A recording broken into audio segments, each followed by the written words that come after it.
Men leykoz deb o'ylamayman. Xo'sh, nima uchun? Chunki bu yerda anemik sindrom hamda infiltratsiya bor. Yallig'lanish.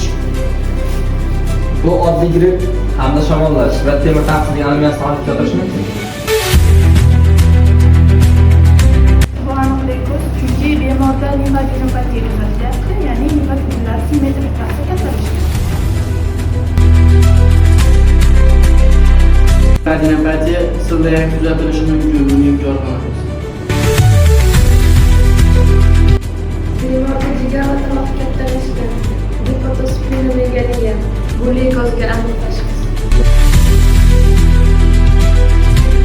Gemoragic sindromda o'tkir hematoiddan kuzatilishi mumkin emas.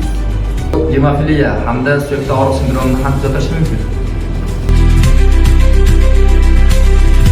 Sizlarni bilmadim-u, meni qornim ochdi.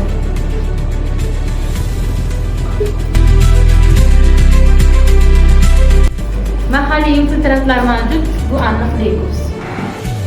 Leykozda sindrom hamda plastik infiltratsiya sindromi kuzatiladi. Sizlar bularga e'tibor bermadinglar. Ahmoqona fikrlar uchun rahmat. Tushlikka chaqirish esdan chiqmasin.